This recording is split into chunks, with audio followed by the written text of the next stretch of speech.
everybody, this is Marian Cowagowan. And this is David Owen. And this is You Show Me Yours, the podcast where a married couple talks about the movies and TV that they loved before the first date. Except for this month, when we're talking about things that we loved after the first date. And today I was made to watch Midsommar.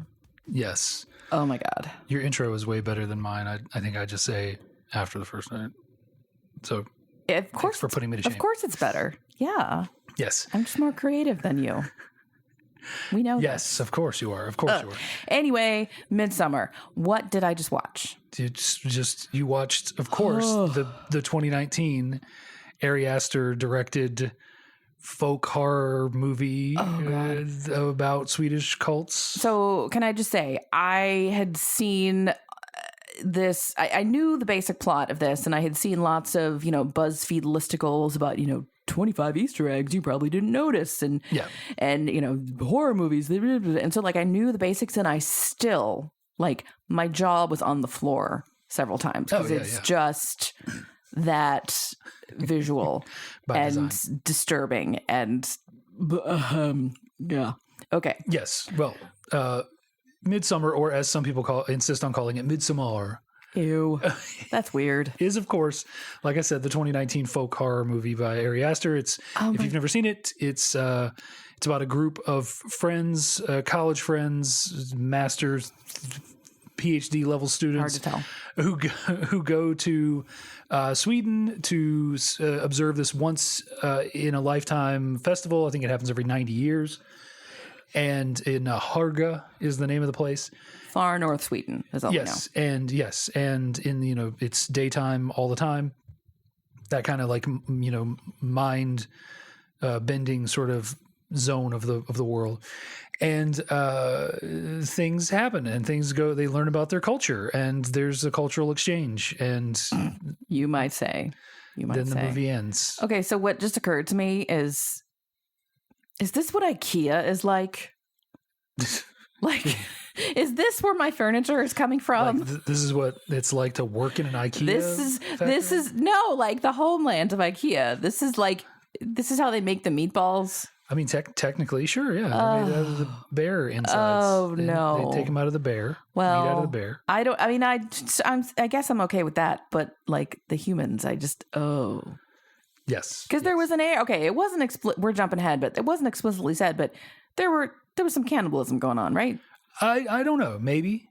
Okay. They planted someone's foot in a garden. Yes. And when they were making the meat pies, it was very oink, Sure, yeah. I mean, I think if you want to believe that also at the end of the movie, the climax of the movie, let's go ahead and get where we can't talk about the stuff you're asking about without at least mentioning this. The climax of the movie is the Haga people need to sacrifice 9 people, mm-hmm. 2 of which are the 72-year-old members of Haga who have offed themselves, as is their tradition. At the end of their life, mm-hmm. which is the age of 72, that's it. They jump off a big white cliff. And so then 7 others, including 4 outsiders and 3 other people from Haga. I don't know. It's the math is weird on it. Anyway, so they burn them all. Some of them are still alive. Most of them are dead. Several of the bodies that they are putting into the structure to be burned are not full bodies. No. So yeah, if you were going to eat human meat, Mark in particular, I think it's just his face skin put onto like a scarecrow. And somebody was wearing his face at some point. It's hard to, that one is always weird. So that one could have been the prophet. The oracle. That's what I assumed. Or it could have been him wearing his own face. I don't know. I'm sure there are theories online. I'm sure there's some guy online that'll be like, finally who was wearing Mark's face explained. Well, if I just wait long enough, I'm sure there'll be a BuzzFeed listicle about it. Sure. Well, and the one guy was basically chicken feed, right? That's huh? When Christian found him, he was trussed up and hung from the ceiling, and the chickens were all pecking at him. And that's chickens are kind of assholes. They are. I forget what that's called. That is a thing. That's a medieval torture. Where they used to string you up, and then cut open your back, and then string up your internal organs, so that they look like you notice like those were his lungs, and they were still breathing. I did not notice that. Yeah, he was still tell alive. What they were. Oh, at that point, yeah. So that was I forget his name, but that was so there's the group of friends. They get brought in by Pele, who is a member of Harga, and another member of Harga brings in a British couple. Yeah, that was the guy from the British couple. Yeah. But he's still alive. Like his lungs are still breathing. Whether he's alive or not, his lungs are still breathing in that when he finds him. But yeah, that's a specific. I forget what it's called. It's not. It's like something to do with angel wings because it looks like your red wings or something. I can't remember. I'm okay with not knowing. Well, let's stop right now and let's find out exactly what that is so that you can know forever. No, thank you. I would rather not. But yeah, he was strung up. He had flowers all over. So this is it's a really slow burn movie. Ari Aster is so there are two people working in movies today who I think are masters of creating dread. And Ari Aster is one of them. The other is Oz Perkins, Anthony Perkins' son, who made one of your favorite movies. I say that sarcastically because for some reason you didn't like it, which is the one about the Pretty Things. Oh God, the Netflix movie. It was boring. I think I fell asleep. It was so dull. It's amazing. That movie's amazing. I hated it so much. But he also made Blackcoat's Daughter, which is one of my all-time favorite movies. Like, okay. I feel like you tweeted about that. That was part of your October. I did not show that movie to you because you would not like it. Okay. A bunch of nothing happens in the movie except that it is full of dread. Like you just constantly think like, what is going on? What is going to happen? Yeah. There isn't a lot of like explicit stuff. I think like one person died I think 3 people die in that whole movie. Like, and he also recently made, Gretel and Hansel, which is a really, atmospheric, dread-filled retelling of Hansel and Gretel. Well, I have to say, I'm not much of a gore person, and there is some gore in this, but I like, as a genre, I like this type of horror movie much better than the stuff we talked about for Spectacular, like the slasher, the Freddy, just or much less, Saw and Hostel and all that stuff. Like gore for the sake of gore, not my thing. But like tension, that is much more. Even though I was watching this through my fingers for a lot of it because I could tell what was going to happen, and so there is a little bit of gore, there is a little bit of jump scares, there's a little bit of all that, but it's much more mental, like you said, dread. Yeah, exactly, and it's used to punctuate things. Absolutely. Yeah. No, this is an A24 joint. Have you seen many A24 movies? I don't know, but I think I know that they have a reputation. Yeah. They have a reputation for creating artsy-fartsy horror movies. They're masters of the violin sting. The what? The violin sting. Oh, yeah. Kind of. No, they're really more like, okay. This is the same company that made the movie Lamb, which I briefly told you about, where a couple of isolated Icelandic farmers find a human lamb hybrid baby and raise it like a child. And it's just that movie is also really well made. But yeah, they do like very artsy fartsy sort of horror movies. But yeah, this movie's full of dread. Like it's just full. The beginning, especially, is just the way that everything is framed, the way that Florence Pugh is acting everything. Basically, the movie starts out and she's having some trouble with her sister, and it turns out that her sister basically closed in the garage and ran some tubes. Did the whole like CO2 or carbon monoxide poisoning thing. And killed her parents and her. And this puts her into a spiral of grief. I mean, as it would. Of course. Oh, boy. And in that trauma is effectively what fuels Danny, is the character that Florence Pugh plays. It fuels her entire experience for the movie. Like everything she does from there on out is about resisting this trauma or dealing with this trauma, and so forth and so on. And of course, her absolute shit-stained boyfriend, Christian, is like contemplating breaking up with her constantly. And then this happens, and he's basically stuck with her, quote unquote. He sucks. I will give him credit for at least trying and for knowing that right after she's buried 3 members of her family is not the time to break up with her. I feel like what he did was not much better. He's just right. He's just on the correct side of like, if you have like if you've ever played any of the Star Wars Knights of the Republic, Old Republic games. I'm not talking about you, Marion. I'm talking about people out there. No, because I know there is a light side, dark side. Yeah. And I feel like he is like +1 light side. He's just 50.0001%. Yeah, like he's just far enough. He's got just enough light side left in him to know that like, well, I can't leave now. Mm-hmm. But also that's how he would phrase it. Well, I can't leave now. Her parents and her sister just died. Mm-hmm. Like, well, also he didn't have the balls to do it like a year ago, right? Because so he sucks, and their relationship is horrible. And it's a very sort of, his friends know that she's not good for him, and that they're not good together. I should say she's great for him, and he just has this way of turning everything around on her. She finds out at a party that him and all of his buddies are going to Sweden for this Harga festival thing, which she didn't know before, and it's 2 weeks away. And they have an argument about it. And in the end of the argument, she is apologizing to him for making it so awkward when she found out of nowhere that this thing was happening. It's a horrible, horrible relationship, just horrible. And that plays into all of the rest of the movie. And it turns out that I'm going to say Pele, but I think it's pronounced more like Paul or Pale. Pelly, I think, because I thought it was Billy at first. I don't know. Pelly. Sure. I don't know. I forget. Like I've seen this movie 3 or 4 times and I still can't remember how to pronounce his damn name. Pelly. Sure. Has like a secret crush on her for sure. Mm-hmm. And when he finds out she's coming, he's like super happy.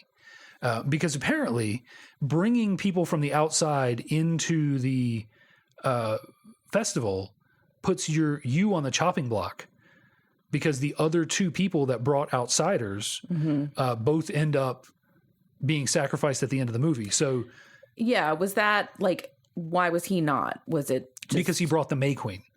Oh, so he brought the May Queen and new blood. Okay, in the form of Christian. Okay. The plot points that are important in this movie is that everybody but Danny and Christian get killed in some way or another, either through offending their culture.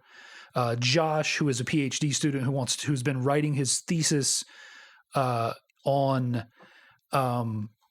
cultures and like rituals and things, he's not satisfied with the level of access that they're willing to give him, because they're willing to give him some access to write about their culture, but he's not willing to, he's not satisfied, and he wants to take a picture of their holy book, and he goes to do it and he's killed.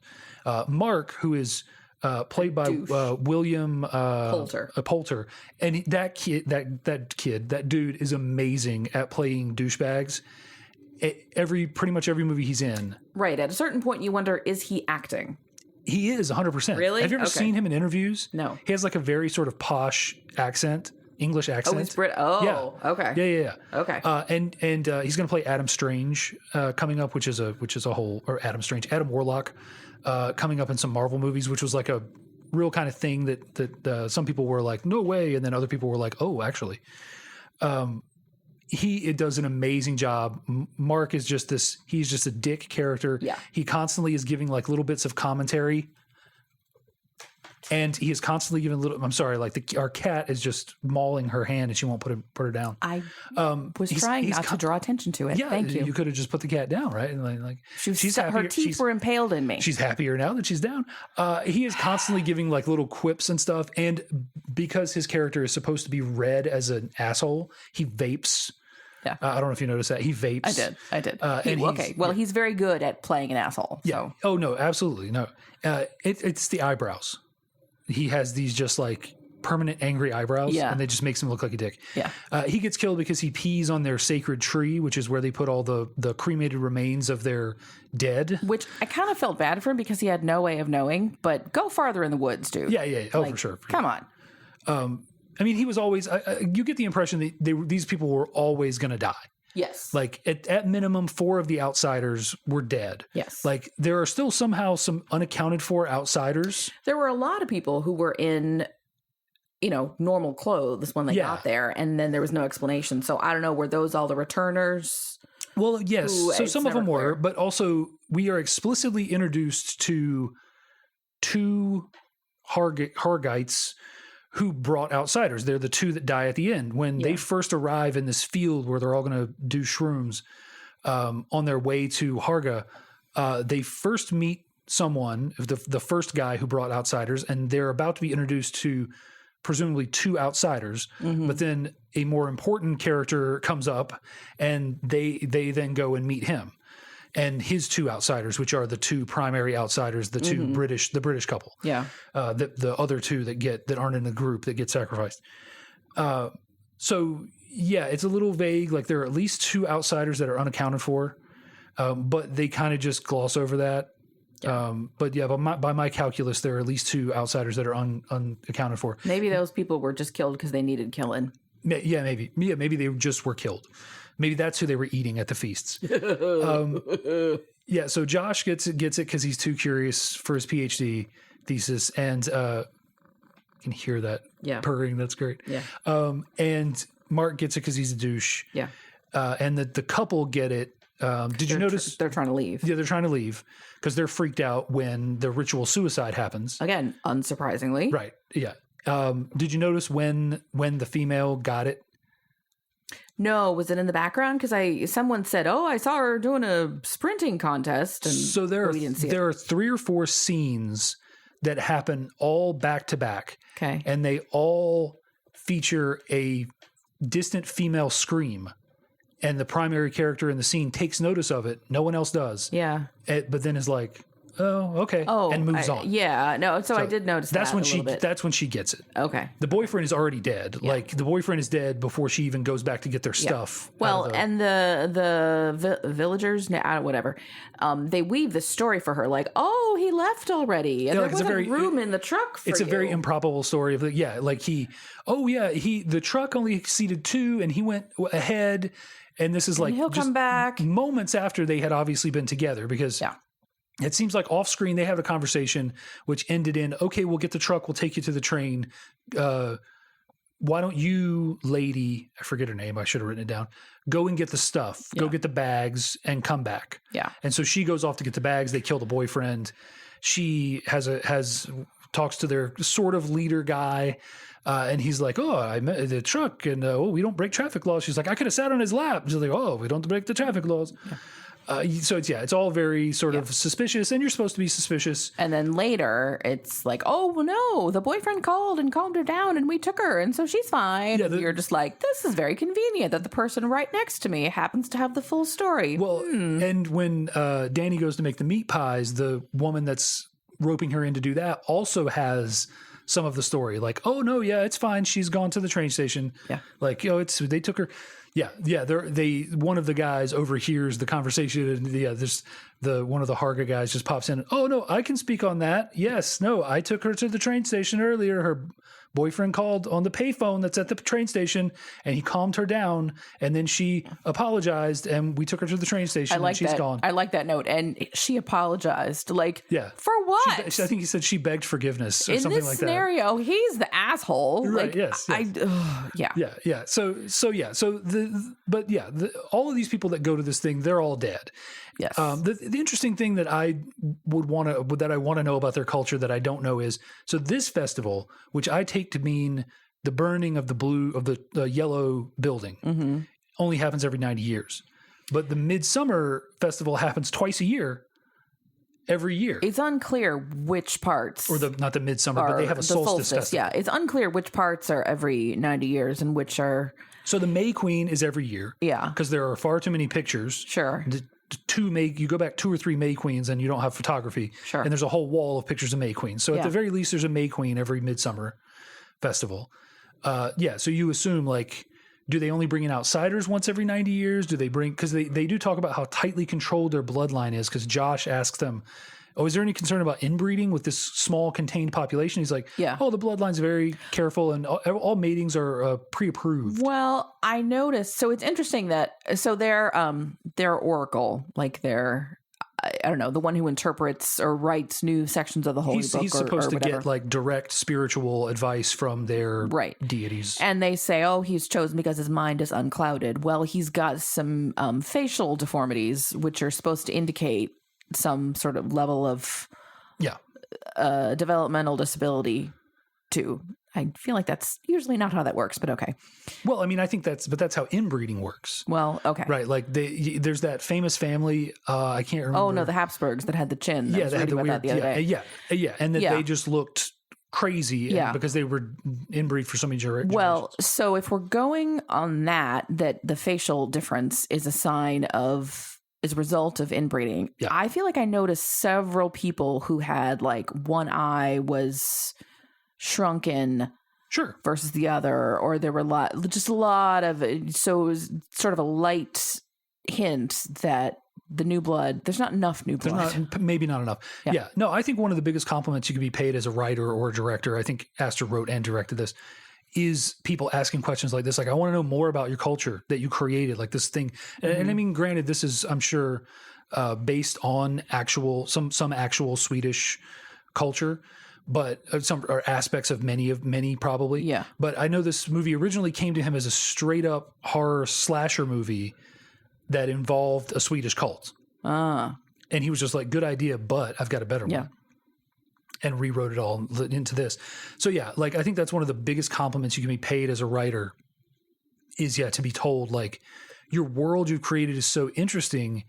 I need more information. And like, I want to know, like, okay, you established that this festival, which again, like I said, I'm assuming is the 90 years, nine souls burned in the triangular yellow house at the end of the movie.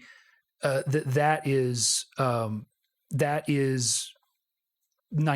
the every 90 years part. What of the rest of the aspects of this stuff that we're shown is the every 90 years stuff? I am erring on the side of saying none of it is the 90 year stuff.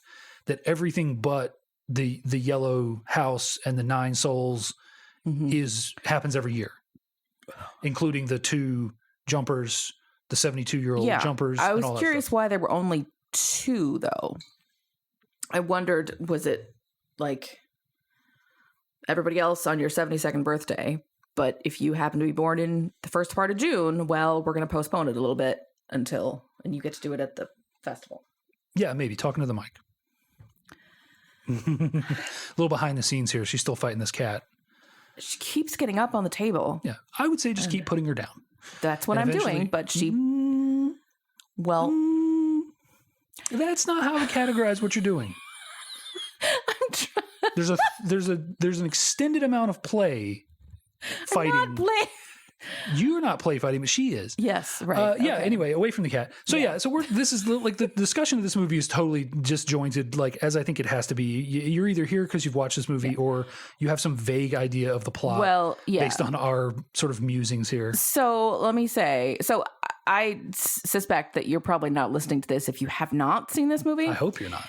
If you haven't and you're like, okay, I don't want to watch it, I just want to know what happens, there's no way we can convey everything. So, I mean, if you wanted to remain in the dark, great. You still kind of are. Yeah, like Pelly says before the ritual where the two seniors off themselves, I can't explain it. That's this movie. Like, because they ask him, what is this thing that's going to happen tomorrow? Because everybody's like, oh, this thing's going to happen, is important. He's like, I can't explain it. You got to see it to understand. Although, like, I think you can. Like, I think that was just to get people sucked in more. And Well, and also Josh knows what it is, which is interesting. Like, he said the term in Swedish, I guess, and he knew enough, because he was like, for real? From his studies, yeah. And he even asks at one point, are those the two? Yeah. Because they're like venerating these two people. They sit in these special chairs. They lead the first feast that happens. There's all kinds of great, like I said, story here. And that, like, on some level, Astor knows the answers to a lot of these questions.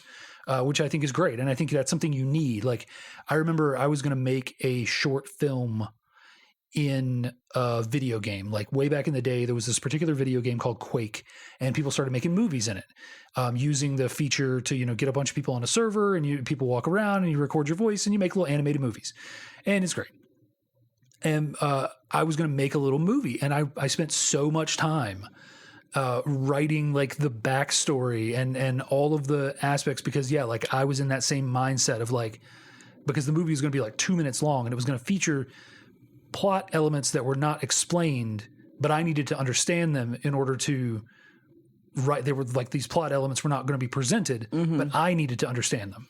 Like you hear a lot about Tolkien doing the same thing. Like that's the reason that he has all these volumes, the Silmarillion and all this stuff, like written on all these traditional things in the history of Middle Earth. Like he had to sit down and write the history of Middle Earth. I remember like there was a video game in the early 2000s called Kingdoms of Amalur, and R.L. Salvatore, who's like a fantasy writer, wrote like 3,000 years of history for this game. The game ended up, going nowhere. Like it released, but they were going to make it into this huge franchise. Like there's a certain amount of like where the creative force behind it has to know the answers to these questions.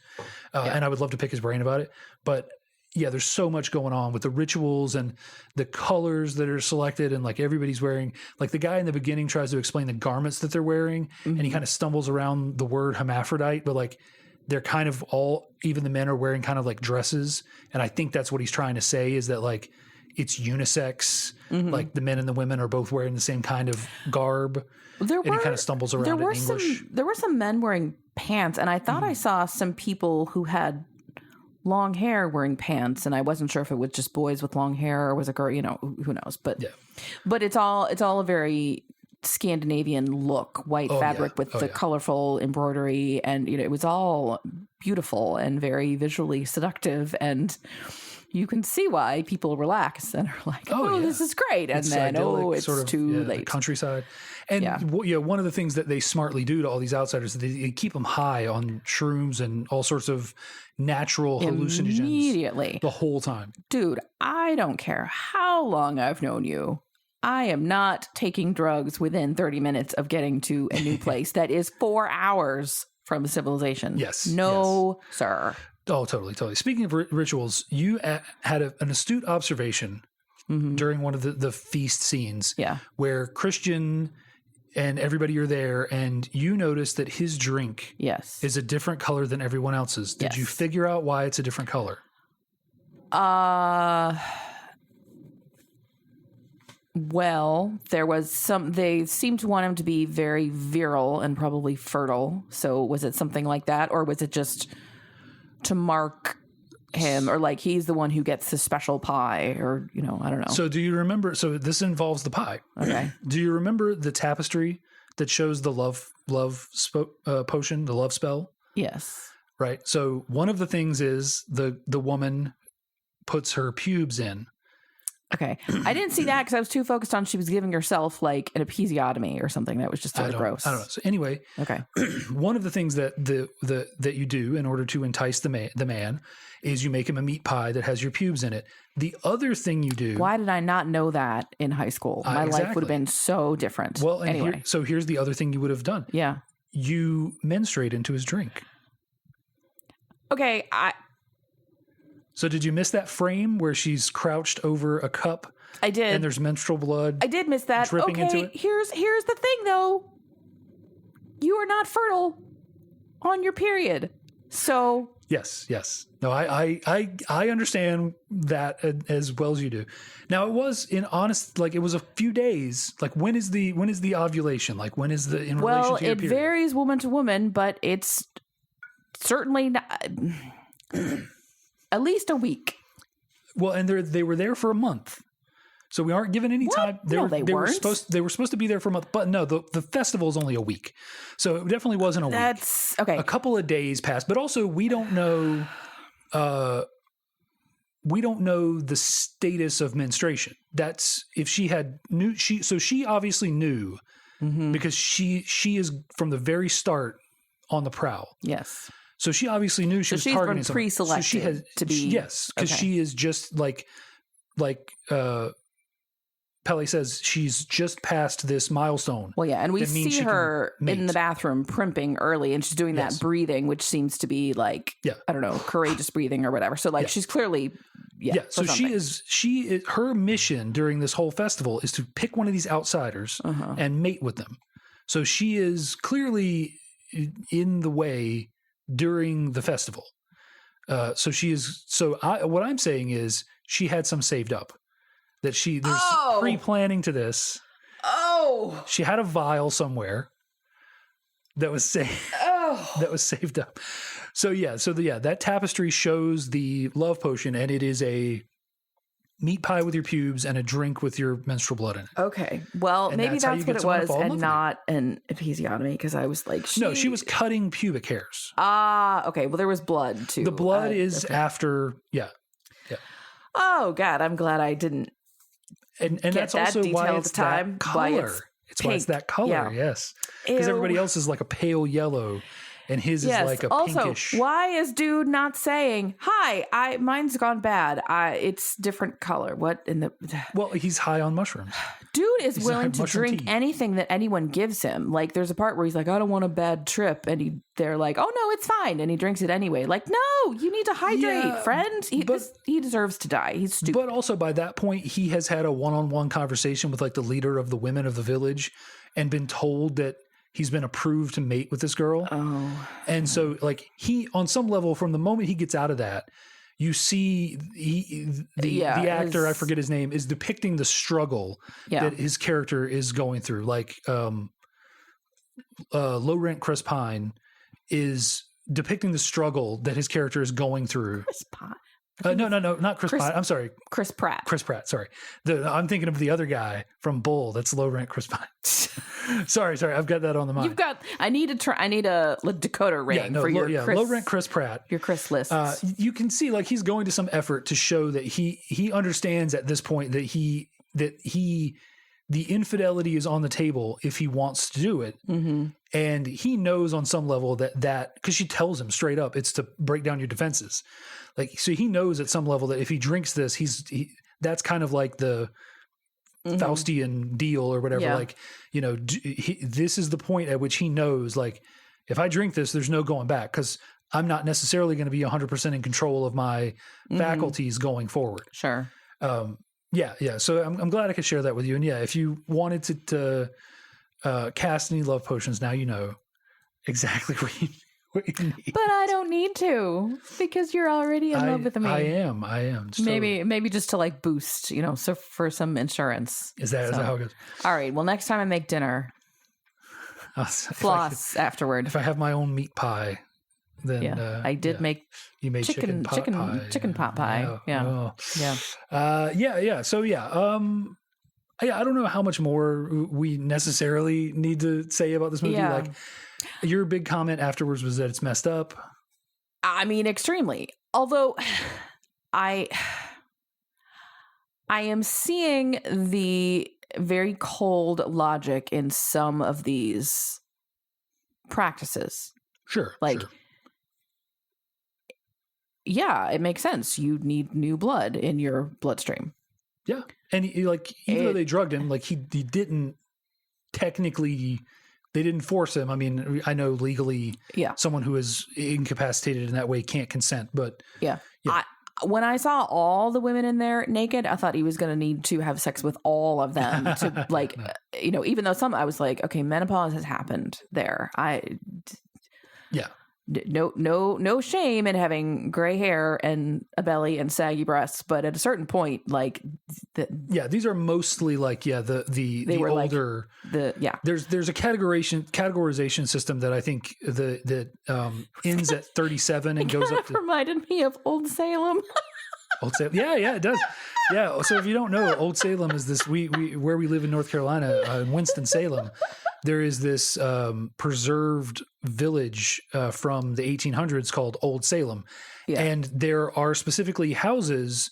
Was a single brother's house and single sister's house, and there are these there's this when they tell you about you go to the tour and they tell you about the city. Yeah, there's this thing of like, okay, well, if they don't have a wife at this point, they move into the single brother's house, and there's this whole like, and all the women at least have caps that denote their age or their marital status or whatever. And Old Salem did not have any human sacrifices, not that we know of. No, they're Moravians. So. They didn't put that in the puts. No, that's in the puts. Yeah, puts it in there. Right. If you live in North Carolina, by the way, Old Salem, worth a visit. Also, candle tea at Christmas. At Christmas, yeah. Christmas. It's great. It's great. You can see the puts, which is like a scale model of the town that they add to every year. Coffee and coffee cake, and it's delicious. It's great coffee. And, it's not this is not a sponsored content. We're just fans. Anyway, but yeah, the old age thing, like I get it. Like they they kind of make a really good justification for it. Like, we don't want to be old and infirm. Like we want to just like, this is the end of our life. And they also believe in reincarnation. So they not only believe that the person who died that day will pass on effectively their identity, their name, and their essence onto the next baby that's born, but that they will eventually come back around to life again as well. Mm-hmm. So yeah, if that's your basis for the belief system, then like you wouldn't, it makes sense to you. However, I would say if your goal is to, that seems a very violent way to go. And granted, I guess it's quick. It's quick if you got to aim for the rock. Ugh. Right. So they're on this beautiful white cliff, and at the bottom of the cliff, the jumping spot, there is a large white sort of flattish rock, and the first lady, she does a swan dive, arms out, Christ pose, all the way down, splats, dead. Yeah. The guy who follows her jumps down 2 feet. Yeah, like he's first time jumping off a diving board. Yeah. 2 feet all the way down, crashes, shatters his legs, still alive, wailing, and they have to beat him in the head with a hammer. Yeah, and like people take turns with it. Yeah. Like they're prepared. They knew this was a possibility. I get the impression, there's already someone holding the hammer. Yeah. I get the impression that the people who hit him with the hammer were his family. Because it was a male and then 2 females, so I'm seeing a son and 2 daughters kind of thing. Even though this whole Harga, they don't take family as they don't keep necessarily like they know whose parents are whose, but they're said, all brothers and sisters. Babies belong to everybody. Yeah. Well, I mean, considering they have so many hallucinogens, I feel like just an overdose of something would be a kinder way to go. I mean, they're all like natural. They're not refined, so they probably aren't. It'd probably be difficult to find something strong enough. Like obviously have something strong enough to paralyze you, but even the stuff that they give the guys at the end, the yew tree or whatever, the guy was not enough. The guy gives him and he's like, take this from the yew tree, feel no pain. And he catches on fire and he just screams in pain immediately. Yeah. Like clearly not working. No. Western medicine for the win. I mean, I see to a degree the logic of when a certain person has lived a full life. Because it doesn't take. I mean, you're isolated. You have a finite amount of resources. Yes. I get that. However, having recently lost my mother at age 74, I feel like she had it not been for fucking cancer, she had a lot of life left to live. And so absolutely. It hits me when they talk about, we don't want people to die with shame and pain and this and that. And I'm like, up until this time last year, my mother didn't have any shame or pain or fear or, so that's me and that's where I am. Yeah, it is. Now. But also like understand this is a tradition that goes back at least 90 years. True. To a point when people were not successfully living well into their 80s. True. Well, and it's not like they have antibiotics and Right. Their belief system seems to go back far enough to when 72 was like a dream. Super old. Yeah. Probably not a lot of people had to actually jump off the cliff. But I think you're right with finite resources, all that sort of stuff. Like, it's just a sort of like, okay, you gotta do this. And I think it's potential that they do like what's it called? Like a Rumspringa, whatever it's called. Yeah. Like they have that like from 18 to 37 or something. I think that's when you can. When you can go on your pilgrimage. Yeah. And so, it's possible that some people don't come back. I wouldn't come back from that. So Yeah. But I mean, yeah, like the culture that's created here and everything that's weaved into it. Yeah. Like it's deep and it feels real, and the place that they live feels lived in. All of the houses and buildings on the inside have all these beautiful murals, tons of stuff that's actually just straight up telling you what's going to happen in the movie. Mm-hmm. When Christian is waiting for his appointment with the lady, he's just sitting there staring at a picture of a burning bear that's drawn on the wall. You know, not 20 minutes later in the movie, he is the burning bear. Yeah. Oh God. There's tons of foreshadowing. That's harsh. I guess because he's paralyzed. Yes. He can't speak and he can't move, but can he still feel? And when I have a loose list of like the worst ways to die. Yeah. And it's not, real refined, but burning alive is pretty high on the list. Oh, yeah, totally. And I always, whenever I see a scene where people are burning to death, I think, I hope to God that smoke inhalation did them in before they know that their flesh is burning. It definitely didn't in this case. Right. But I was thinking that would have been an interesting parallel if they had died from the smoke, because the beginning. With the parents. But it was not to be. Yes. Now, what is that meant to say? I don't know, but that was disappointing to me because it's distressing to think about somebody burning because he clearly was in distress. Oh, yeah, totally. Yeah. Hello, Cat. This movie, I think, Ari Aster has proven, I think, he's only directed 2 movies, I think. His third movie is supposed to come out sometime this year. It's called Disappointment Boulevard.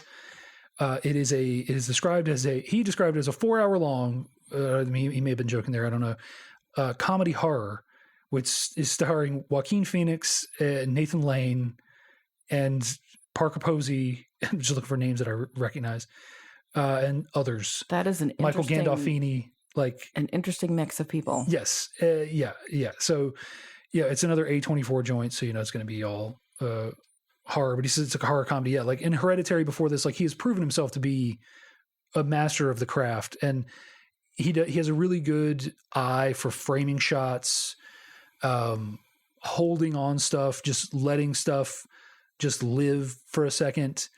There's some amazing shots that happen when the final building is burning.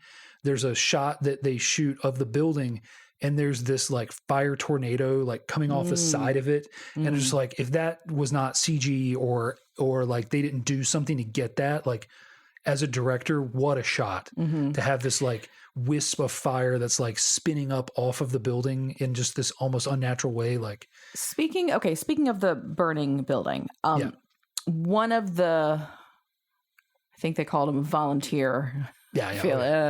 Questionable, but who is in the building as it's burning, starts screaming because his flesh is on fire, and the door is open, and so everyone outside can hear him, and they start yelling too, and they're a little bit in a frenzy. I thought somebody was like pulling at her hair, and I thought she was going to start clawing at her face, and she didn't. But and then that happened earlier when Danny had peeked in and seen Christian having sex with this young girl, although it was only his back, but I guess she knew, she put the pieces together. And she freaks out and is wailing aloud, and this group of young women that she's with are wailing with her, and it's this, and that's got to be based on some ritual or practice, or like communal. What is it? Communal grieving, something. I'm sure you know more about that. They also do it when the guy jumps 2 feet, the 2 foot jump. When he is suffering, they're all doing it too. Okay. Yeah, I think it is this whole communal grief. Like it's, at least for Danny, it's the first time that anybody is truly seems to be feeling and appreciating the pain that she's going through. Christian was not there to do that. Guarantee he never cried with her over her parents. So for her, it's this new experience, but for them, I think it is it's how they, just like all the babies belong to everybody, all the pain belongs to everybody, all the happiness belongs to everybody. But I think for Danny, that's especially an especially seductive part of their culture, that what she has been looking for is someone to grieve with, and this whole village is ready to grieve with her, specifically these women who are there when she discovers his infidelity. They're all there to grieve with her. The question that you get off of that, though, is how genuine is it? Yeah. Is it performative, or are they actually grieving with her? I think for Dani, in the moment that she gets it, I don't think she cares, right, one way or the other. At the end, I think she's grieving and wailing along with everybody else, and it's all kind of melding together. And I think that's part of her like metamorphosis, or like part of her assimilation into their culture. So first they cried with her at Christian, what he did, and then they cried with her at his death. But yeah, it's all wrapped up in that communal thing that they've got going on, where all the kids are they all belong, and all the happiness, and they all wait, and they wait for certain cues, and they all do things at the same time. Even I think Pelly at one point says, somebody asks him, how long do we wait to sit down? And he said, when we sit down, when it's time to sit down. Like it gives this air of this interconnected nature that I think goes to the idea that maybe they do all feel each other's pain. Yeah.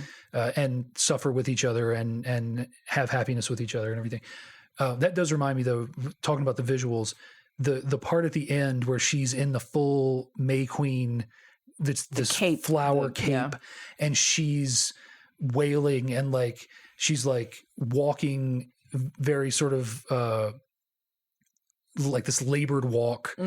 She's got the crown on, and she just looks like some kind of beast or something. Like she's stomping her feet and like walking, and like she has like horns of flowers. I just love that visual, that moment. Like in my head, having seen the movie a few times before, it was much more pronounced. There are a few things in this movie for me that are like images that are burned into my head. When I think about this movie, I think about that. The sister with the tube taped to her face, with the carbon monoxide tube taped to her face, which is used many times. There's a flash of it in the outhouse. Dani sees it in the background in the outhouse when she turns the light on. It's in the trees, that's one of the images, like the flower beast or whatever you want to call it, that she does at the end is one of them. And then at the end, there's a couple of different close-ups of her face as she's like processing everything, and she's in her full May Queen getup. And the last shot of the movie is her just like slowly smiling, and like it's just the weirdest, creepiest smile. Like she's assimilated into their culture. She's happy. She's smiling at death. Like 9 people, even though some of them are already dead, these 9 souls that have been sacrificed. And it's just this amazing image. That's just like, it's just, I think Aster, especially in Hereditary too, he makes images like that in his movies. Like there are several of those in Hereditary that I think of when I think of that movie too. So I think that's a special kind of filmmaker that can kind of create moments in his movies that are so, affecting visually that they become like screenshots in your head of that movie. Yeah. I definitely have seen a screenshot of the floral crown and the cape and all that stuff. Oh yeah. But there's a lot of this is a good sort of listicle movie because there's a ton of stuff in the background. Like I said, there's a point where you can see her sister's face in the background in the trees.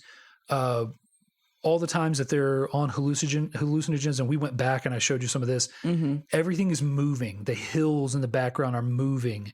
When Dani sits on her throne and it's got all kinds of leaves and things on it, it's all undulating and moving. Her headdress has a flower that pulsates with her heartbeat. And the more stressed she is, the more it pulsates, and there are things on the table that are moving meat and roast beast that's just like undulating and it looks kind of like it's breathing. And then was that bear? I mean, probably. I don't know. Like I assume nothing goes to waste. You'd have to assume. Yeah, there's one in particular where it is kind of funky looking, and I heard flies too, which is that could. Speak bear. There's a part where they've got the bear like shell in the little workshop, and they're going to put Christian in there. And this older man is teaching these young boys, like, I don't know, 7 to 12. Yeah. It's like, here's how we take the innards out and, careful not to, And for half a second, I was like, oh, this is so charming. It's craftsmanship. And this is how things are passed on. And, it's a little bit like Old Salem. There's apprentices. And then I was like, oh, my God. But they're going to put someone in there and burn him. Like, ah. Yeah. Well, and that's the thing, too, right? Like, so because this happens every 90 years, assuming that the bear is part of the 90-year thing, like I said, I assign everything in the yellow house to the 90-year mark. Mm-hmm. So assuming that, then this guy is teaching these kids who will have to teach another generation because they'll die before the next festival. Well, right. He clearly wasn't around when it was done last time. So like you start to think about almost about like the it's not economy, but like the hierarchy of, or like, how do you pass on a tradition when something's only going to happen every 90 years? So you've got to like train somebody midway through to pass the tradition on to the middleman, and you hope he's got a good memory. And you assume like the village elder, the woman who seems to be in charge of everything, I forget her name. She seems to be in like her 60s. So, she is probably trained, obviously trained by someone. She's born 30 years after the last time they did this festival.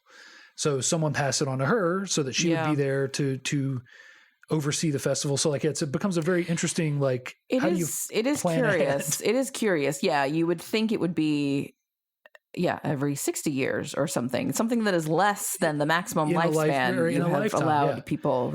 Cause he's got to train these kids on how to do the bear. And then in their 60s, they've got to train some other 7-year-old on how to do the bear, 10-year-old on how to do the bear, so that kid will be in his 40s or whatever when the next festival comes. Yeah. Well, I wonder do they kill bears frequently enough for eating? I feel like no, because they had the bear there and he was in a cage and it just seemed like a thing, like, like it seemed like a special occasion thing. Yeah. But maybe they do. I don't know. Are those kind of bear, like a brown bear? Is that native to Sweden? I don't know. I mean, I always thought most bears were native to North America, and then polar bears are native to. I am not an expert on I'm bears. Also not bears of the world. Surprisingly, all I know is the rhyme: if it's brown, lie down. We're talking about bears here. This is not if it's brown, lie down. If it's black, fight back. If it's white, say goodnight. If it's polar bear, you are done. There's no outsmarting a polar bear. There's nowhere to run because you're on the ice in the Arctic. I feel like Coca-Cola has done the polar bears of the world either a solid or a disservice, because everybody's like, oh, polar bears, they're so cute. And then if you see them in person, sorry, you're dead. There's every mascot creates this, where there's at least 2% of the people that see that mascot that think that those animals are also friendly. Somewhere there's someone offering Cheetos to a cheetah, come on, Chester, here you go, buddy. Okay, but those people are stupid. Yeah. Well, they should be eaten by cheetahs. Yes. Absolutely. Yeah. The only last thing I'll mention before we call it on this one is the music. I think the music is great in this. You've got all the music that is the Harga music, which is all sounds appropriate. But a lot of the electronic stuff that's thrown in, the mood building stuff, just goes so well. I don't know how to what the guy's name is, Bobby something, Krillick maybe. He's some kind of British electronic musician, but a lot of the stuff that they do is really interesting. Like when Danny gets the call and they reveal the parents and the sister, there's what you initially think is an alarm going off, and it turns out to, or it turns into like a violin playing like, yeah. At first you're thinking like, oh, this is some kind of alarm. And it possibly is starting out as an alarm. And just this great, like, it pulls you through. And then there are all these places where there isn't any music, and that's all really great choices too, or where the music just cuts out. You know, it's a well-made movie by someone who is possibly like making quality movies beyond his years, like beyond what you would think he would be capable. Like, I don't know, full disclosure, I don't know Ari Aster's whole catalog. I know he made some short films before he made Hereditary. And maybe he was somebody in Hollywood, an editor, or, you know, or a DP, or you know, something. But he seems like someone who has made 20 movies. You know, he seems like a craftsman.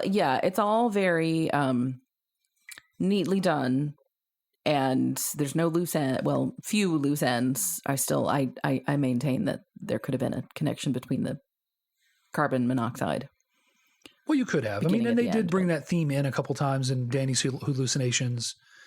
Yeah, you could have done something. Sure. Yeah. But at that point, like, what is the significance of Christian dying of inhalation? You know, like. Well, I mean, frankly, they're so concerned about the elders and don't want them to die in pain and fear. I think burning somebody alive is pretty painful and terrifying. So that's sort of a disconnect. But. Sure. But also, as far as, well, so they think that the sap that they give the two, because they don't offer it to Christian, they think that the sap keeps them from feeling the pain. Obviously, there's nobody around after, you know, getting burned once every 90 years. I would think the screaming would be evidence that it does not. But anyway. But also then they know that now, but they didn't know that before. Maybe, you know, maybe in 90 years, like, do you pass that on? Oh, by the way, the people that die. Oh, forgot to tell you. Oh. You give them the sacred sap, but like also like it totally doesn't work. Trust me. Like, true, I heard them screaming. Yeah, so that's Midsommar. I mean, the last thing, like, Florence Pugh, like, just amazing performance, like, just absolute, like, legitimate. Like, I bought her grief every time. Like, yeah. That must have been a hellish, like a Shelley Duvall in The Shining. Like, I certainly hope Aster, I'm sure he didn't do anything like, you know, like was done to her to get her to stress her out and get her in a position to give those stressed out, teary performances. Yeah. But, you know, just authentic performance, just amazing. Just no, it was impressive. I had only seen her in Little Women. It's a new Little Women? Yes. And she's Amy, who is not my favorite character. And I was like, but yeah, she was quite good. Yeah, she was in a WWE movie about one Paige, one of their female competitors who had to retire because of an injury. Yeah, Fighting with My Family, I think. Mm-hmm. She also plays Black Widow's sister in the Black Widow movie and in the Hawkeye series. And she has a great Russian accent. Her line in Black Widow is part of a very famous meme where she says, "It was real to me." You know, it's not even real. You go, "Don't say that. It was real to me." Okay. Anyway, so anyway. You're not. I know with memes, you're not up. So,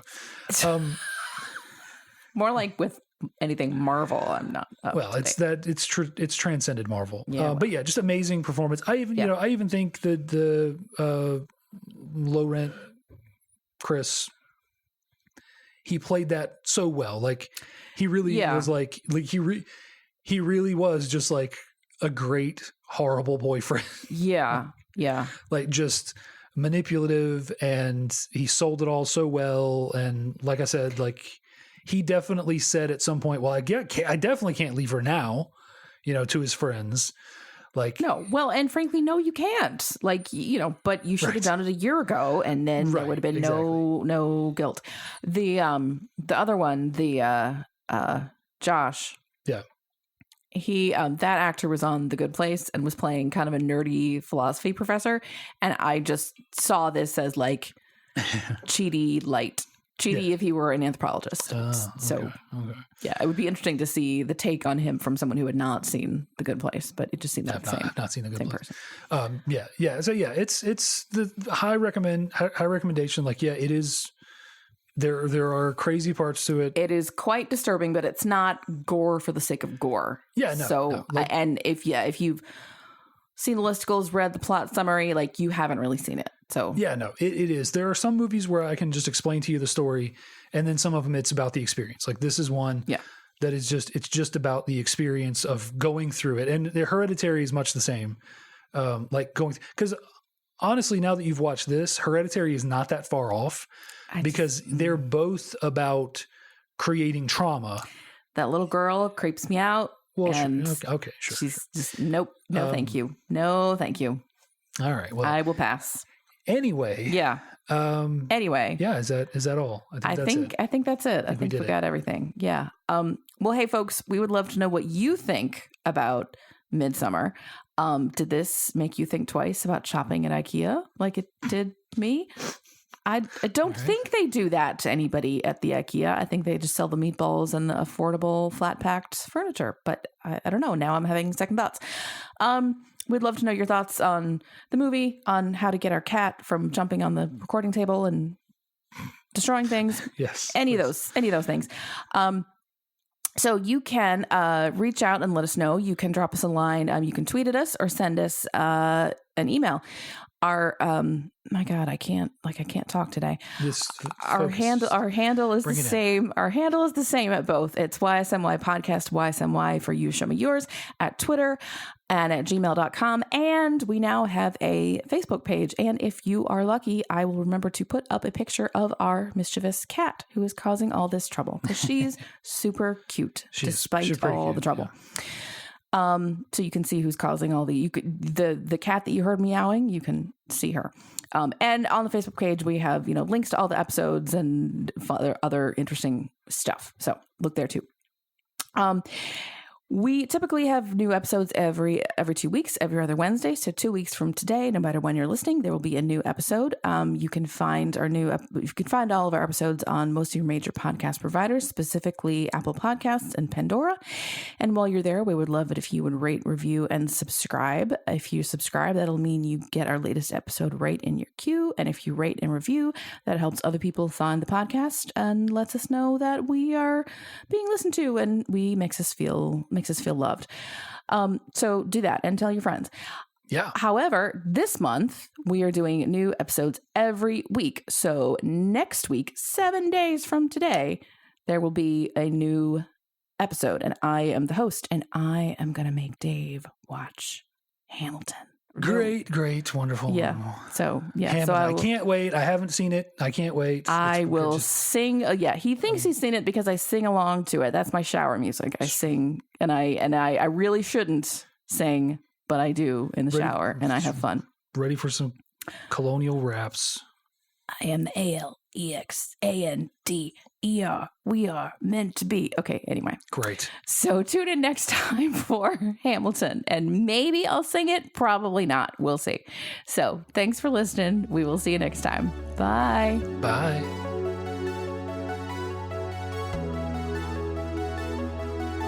The You Show Me Yours theme song is Uplifting Electronic Indie by Winnie the Moog from filmmusic.io. Except for this month, when we're talking about movies that we've seen after the second... Fuck. Well, it was after the second date, too, but yes. Yeah. Okay, start over.